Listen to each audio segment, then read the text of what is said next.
Hey guys, welcome to my channel. My name is Jane Lawrence and I come with a lot of juicy content. In today's episode of Not So Juiciness, but Awareness, I will be educating you on some of the narcissistic traits that most of us have endured in our relationship without us even knowing it is narcissism.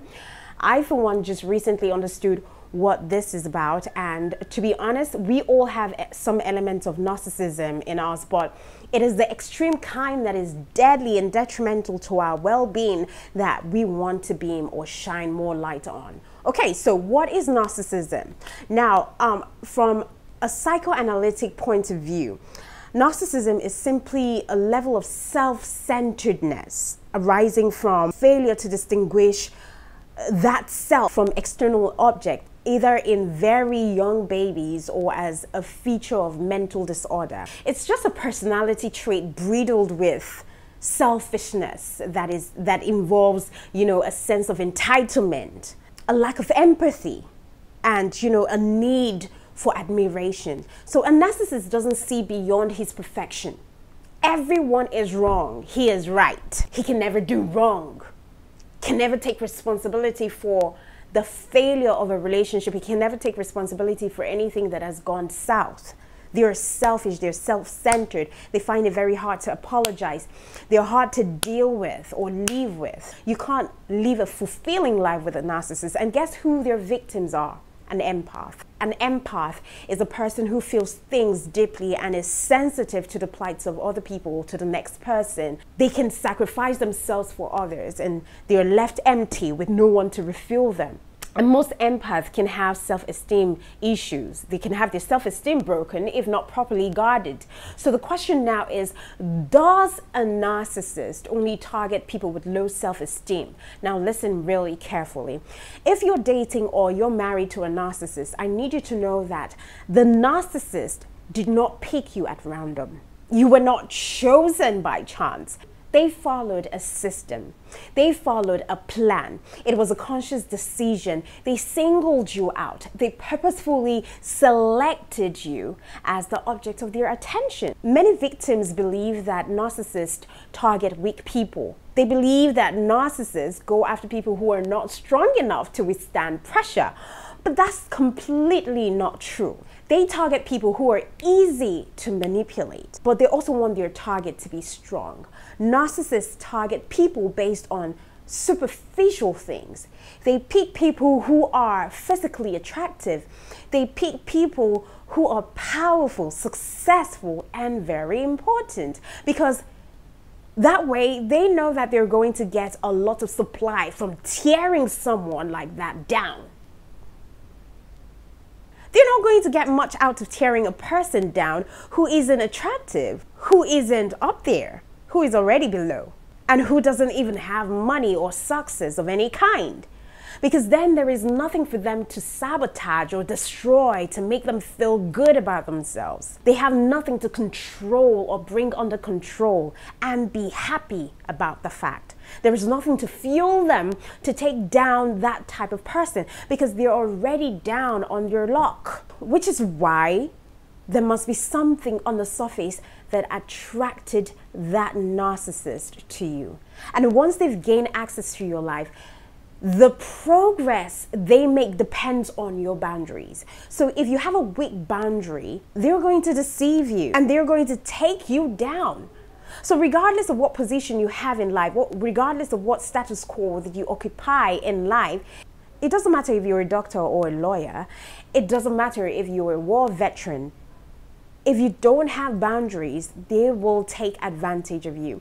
They target people who have recently left a relationship. They target people who are going through a difficult time because then it makes you more susceptible to the abuse. You are more willing to tolerate it. And then they will change you at the core level. And by the end of the relationship, you will be completely a different person because they will strip you off of everything that makes you who you are.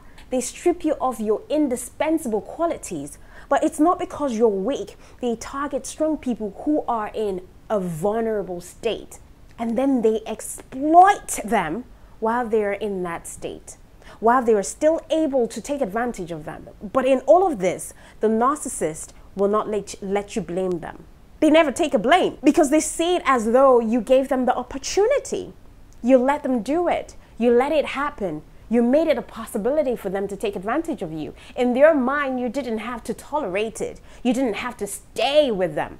They see it as though you ruined your own life, because if you didn't accept that kind of treatment, nothing would have happened to you. That's how narcissists think. They don't see it as though they are ruining your life. They see it as though you are doing it to yourself, as though you are the cause of anything bad that has happened to you, which they then use to justify their actions. Which is why the longer you stay with them, you start seeing more and more and more of those abuses. It gets worse and worse. It never gets better until you start to lose yourself. You would never realize how far gone you're deeply oppressed by a narcissist, because you're giving everything to the narcissist. But there is no point complaining about the narcissist to the narcissist, because they don't care. They see no wrong. They do no wrong. So what hurts a narcissist forever? Now, just to be clear, narcissists don't get hurt. They get injured. Their overinflated egos suffer injuries. They don't possess empathy or genuine feelings. The false look of hurt is nothing more than an injured ego.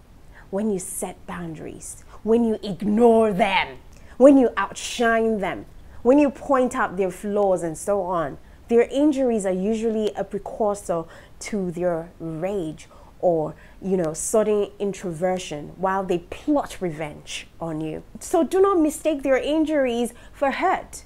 Your silence, your lack of contact is the way that you could win over a narcissist, because through your silence and blocking the narcissist, you will win one day. It doesn't matter if you left the narcissist or he left you. It doesn't matter how dramatic the breakup was. The most important thing is that you already know who you're dealing with, and you also know that no one will ever win anything with such a person. You can't make a relationship with a narcissist work. You can only lose with a narcissist, because the narcissist always wins. Your biggest win after breaking up with a narcissist is this simple thing called silence. So to the narcissist, you were just a source of resources. You thought you were in a normal relationship. That's why you gave the best of yourself. You tried your best, and the narcissist took advantage of it. The purpose of life for a narcissist is to elicit a response from you. And it doesn't matter if it's positive or negative. Every response you make matters. So with each of your responses, he feels powerful, he feels alive, he feels in control of you. And that control over you is what he wants. If you take away that control, you get him to the edge. Total power and control is the way to victory. And because of these things, the narcissist will always win. So if you take away those from him, he loses totally and he feels really agitated. So you must know that your reaction feeds the narcissist. You are the air that he needs to survive. So when you deprive him of your reaction, your presence, he will no longer be so powerful.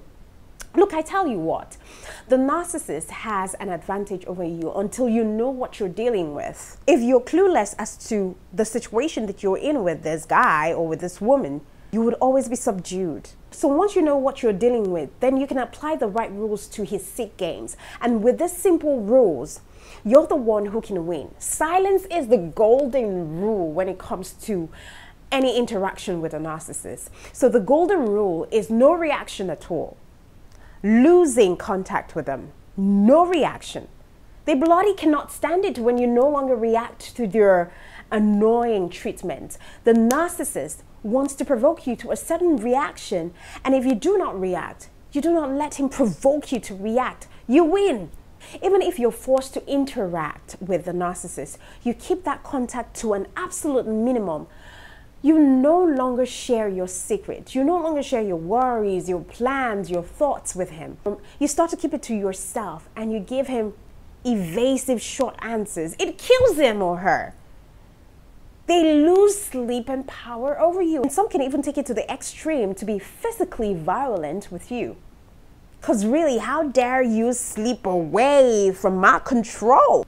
So if you're thinking that you could change him, You're living in a fool's paradise because a narcissist doesn't want what's best for you. Never has. He wants what's best for himself. You're the means to his end. The means to correcting his low self-esteem. So stop investing in a narcissist. Now is the time for you to start regaining the energy and investing it in yourself. Any relationship with a narcissist is sooner or later bound to fail. So through silence, you take away your energy and significantly limit the narcissist's control over you. So the energy vampire immediately senses this change, and he is not happy about it. And he's going to try to provoke you for reactions even more. So by not reacting, you set boundaries. You set your message clear that you're fed up with him, you're fed up with his treatment, and you're no longer going to agree to it. So how does a narcissist feel when you move on? So when you start to move on, and then start to realize that this is what it is, and you put things into some sort of perspective and in order, what happens is that the narcissist will feel this. He will feel this energetic shift that you're not overthinking about them. You're no longer putting them in the forefront of your life. You're no longer putting all of your energy and time into trying to understand what has been happening to you because you have figured it out. You know the games. So there are two things that will happen. The narcissist will feel that they are losing you, so they will try to get in contact with you somehow. It might not be obvious that they will text you or call you and might like some of your posts. They are always watching you. They will get angry and try and punish you. So this is how empaths destroy narcissists. There are two ways that a powerful empath can destroy a narcissist. And one way is for the empath to focus on themselves. It's very important to start a healing process of self-discovery immediately after you discard a narcissist. So when an empath begins to love his or herself and then educate themselves, when an empath finally says enough is enough, when an empath fights for themselves and not the narcissist, when an empath learns to accept a narcissistic personality disorder as a disorder, this is when an empath realizes that they can't change a narcissist. No matter how much the empath loves the narcissist, he cannot be changed. When the empath lets go, the empath will find self-respect, self-confidence, self-esteem, self-worth and value. The empath doesn't obsess over the narcissist anymore. The empath now attracts pure of heart empaths. You know, the empath just lives a new life without toxicity. The narcissist doesn't matter to the empath anymore.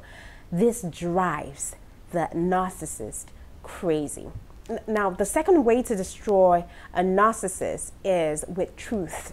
You know, using words, educating other empaths so that they can avoid a narcissistic nightmare. I am an empath, all right? So naturally, empaths like us are drawn to narcissistic people, but it never works out with a narcissist. So when you start to figure out the signs that a person is a narcissist, do not give them the time of day.